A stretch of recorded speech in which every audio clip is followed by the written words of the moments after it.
కళ్యాణ్ గారు చరిష్మా గురించి మాట్లాడుతుంటే రాష్ట్రంలో ఉన్నటువంటి ప్రజలందరూ నవ్వుతున్నారు సార్.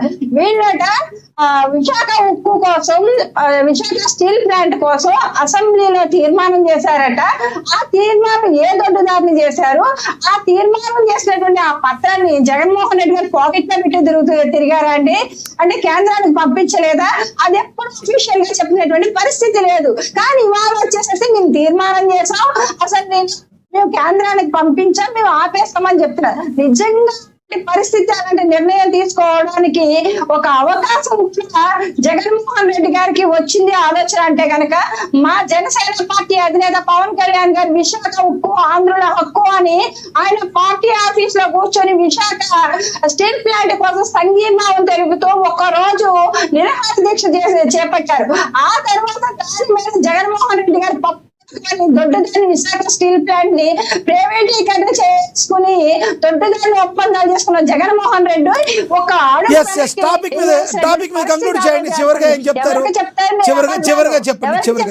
అబద్ధాలు మీరు విశాఖ స్టీల్ ప్లాంట్ అమ్మేసే రాష్ట్రంలో అప్పులు తెచ్చేస్తారన్న జగన్మోహన్ రెడ్డి విశాఖ స్టీల్ ప్లాంట్ గురించి ప్రైవేటీకరణ గురించి మాట్లాడడం సిగ్గుచేటు.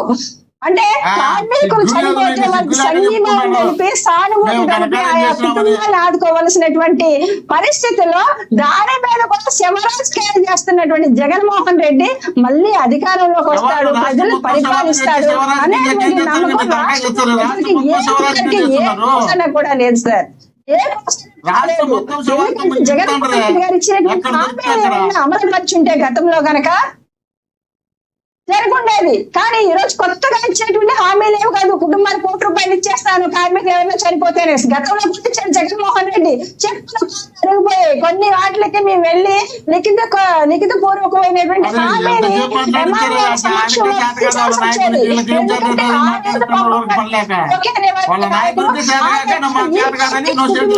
ఎవరు ఎలా మాట్లాడాలో కూడా మీరే చెప్తారు మోహన్ రెడ్డి గారు. వాళ్ళ సమయం అంతా మీరు అజయ్ గారే తీసుకున్నారు. అవును కంక్లూడ్ చేయనివ్వండి, కార్మికుల కుటుంబాల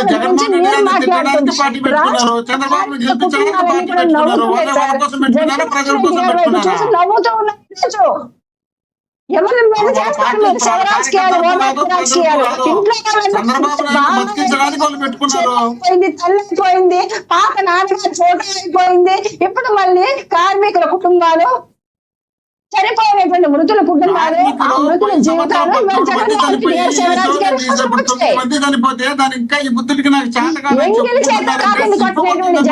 రెడ్డి గారు న్యాయం చేసేస్తారంటే నమ్మేటువంటి పరిస్థితి ఎక్కడ లేదు.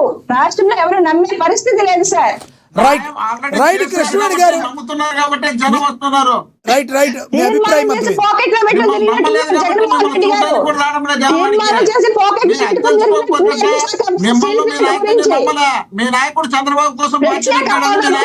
రైట్ రైట్ మీ అభిప్రాయం అర్థమైంది కృష్ణవేణి గారు.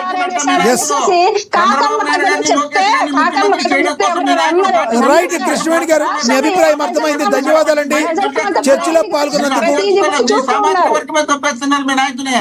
రైట్ రైట్ మోహన్ రెడ్డి గారు, మోహన్ రెడ్డి గారు నాకు సమయం లేదు అంటే డిబేట్ లో మెజారిటీ పర్సెంట్ ఎవరిని మాట్లాడకుండా బాగా అడ్డుపడ్డారు. ఈ రోజు అయితే సక్సెస్ అయ్యారు మీరు. ఈ రోజు 2 లక్షల పుస్తకాలు చదివేశారు.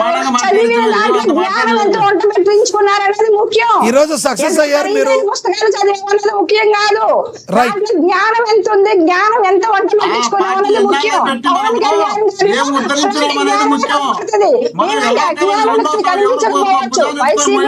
రైట్ రైట్ కృష్ణవేణి గారు ధన్యవాదాలండి. ఎస్ ఎస్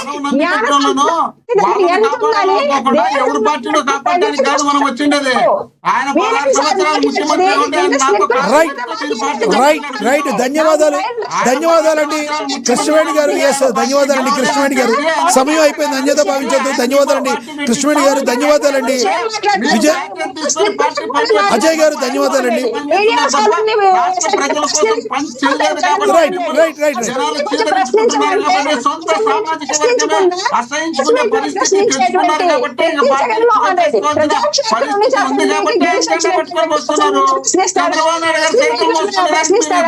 తప్ప మీరు మీ ఇదే విశాఖ స్టీల్ ప్లాంట్ గురించి వచ్చి అసెంబ్లీకి ప్రశ్నించి వెళ్ళి చెప్పండి.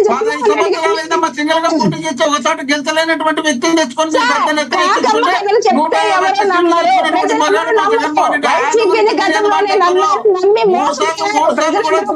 సార్ మోహన్ రెడ్డి గారు మోహన్ రెడ్డి గారు మోహన్ రెడ్డి గారు మోహన్ రెడ్డి గారు మోహన్ రెడ్డి గారు సార్ మోహన్ రెడ్డి గారు మోహన్ రెడ్డి గారు మోహన్ రెడ్డి గారు ఒక్కసారి వినాలి. సమయం అయిపోయింది. మోహన్ రెడ్డి గారు మోహన్ రెడ్డి గారు మోహన్ రెడ్డి గారు సమయం అయిపోయింది. మీరేమన్నారు? మోహన్ రెడ్డి గారు కృష్ణరెడ్డి గారు ప్లీజ్ దయచేసి ఎస్ మోహన్ రెడ్డి గారు కాల్ రెగ్రెస్ చెప్తున్నారు. 151 తెచ్చుకున్న మోహన్ రెడ్డి గారు జగన్మోహన్ రెడ్డి గారు 151 తెచ్చుకున్నారని, అదే 151 తెచ్చుకున్న మగాడైన జగన్మోహన్ రెడ్డి గారు 11కు పడిపోయారు. 11కు పడిపోతే వేరే వాళ్ళు 151 అయితే మగాడు. అదేం లేదు సార్, రాజకీయాల్లో గెలిపోవడం సహజం. 151 తెస్తే మగాడు, మీకంటే ఎక్కువ తెచ్చుకున్నారు ఇప్పుడు వాళ్ళు. దానికి తప్పు సార్, అలా మాట్లాడద్దు. ఎలా కాలు రెగరేస్తారు మీరు? కాలు రెగరేయాలంటే ఏం చేయాలి?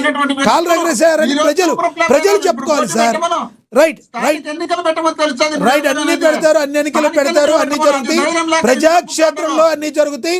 ఎంతటి కాకలు తీరిన కొమ్ములు తిరిగిన వాళ్ళకైనా ప్రజలు నచ్చకపోతే నిర్దాక్షిణ్యంగా కిందకి దించేస్తారు. నో డౌట్ 151 వస్తే కాల్ రెగ్రెస్ మగాడు, 11 వచ్చి అసెంబ్లీకి